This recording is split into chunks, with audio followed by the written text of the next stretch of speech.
Hi everyone, I'm Priyanka. Welcome to my channel. So today we are going to explore UiPath Orchestrator API in which you can access the data published on UiPath Orchestrator without any user interface.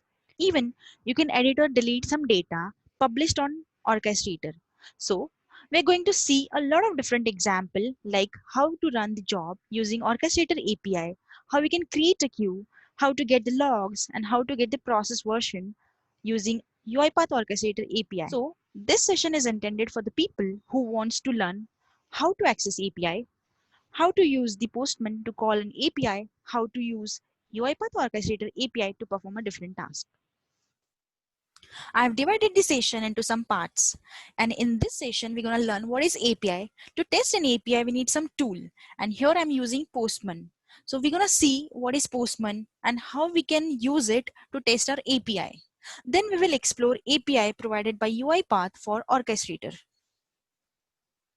So let's go ahead and see what is API. So API is an application programming interface which carries data from one application to another.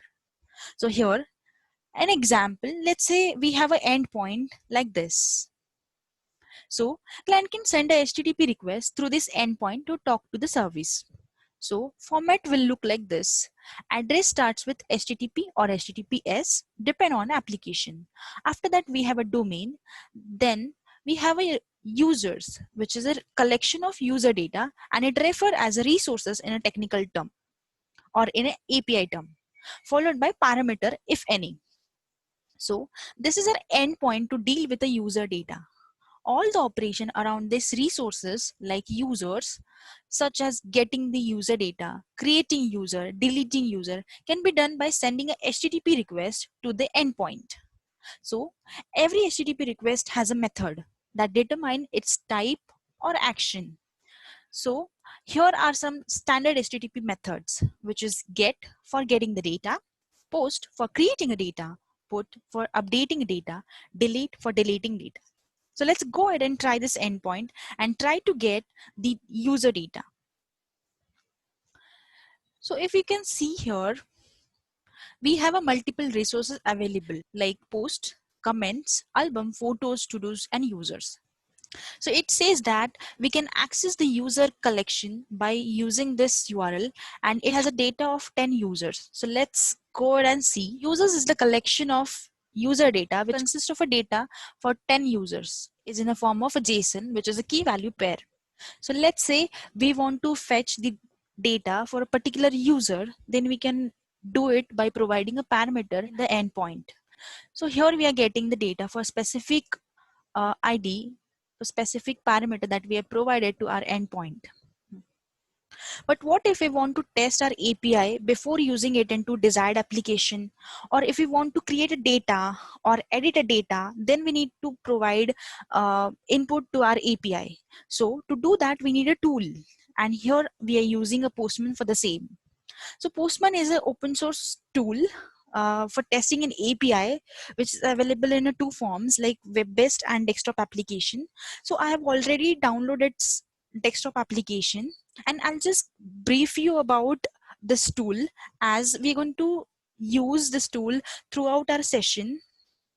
So let's go ahead and have a tour of Postman. Postman is a tool used to test an API. We need to first create a request. So to create a request, we can create it either by clicking on new button and request. Then we can provide a name, and then we can select our collection. You have to create a collection if you are using it for the first time. Then you have to click on save button. So this is how we can create a new request, as well as we can create by clicking on this plus button, and later on we can save this request to our collection.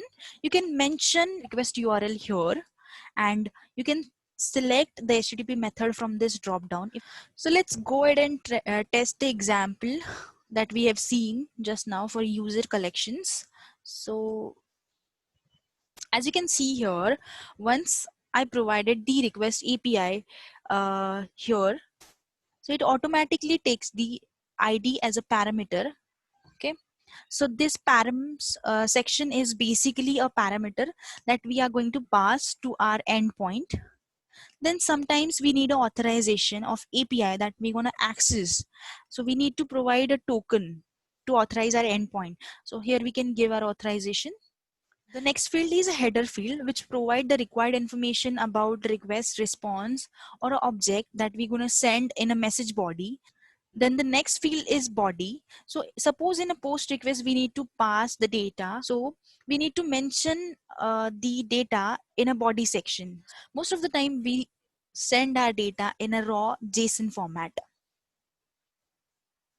So send button used to send the request to server, and when we send our request to the server, we got some response, and HTTP request usually send the response as a status code.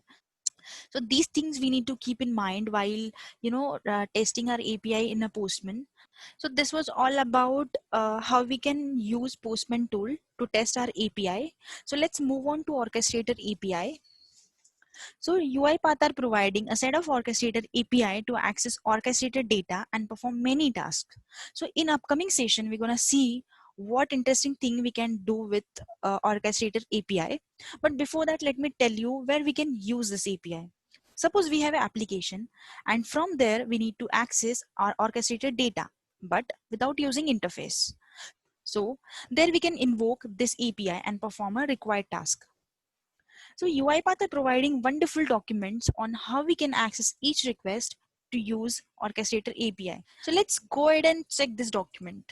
If you can see here, we have a lot of API for each part of Orchestrator. Like we can access our processes, our jobs, then users, assets, and so on. So here in this document also, we can see a lot of API and we can perform a different task, and here we can also get endpoint to access that API, then what we need to provide in a header section, then what we need to provide in a body section, and what will be the output or response. So you can get a link of this two documents in the description box, and I am referring these two documents throughout our series. So that's all for now. In this video, we have seen what is API, how to test our API using Postman. Then we have got brief about Orchestrator API. In our next video, we're gonna see how we can authenticate our API and get the folder ID of our orchestrator. Thanks for watching my video. Happy learning.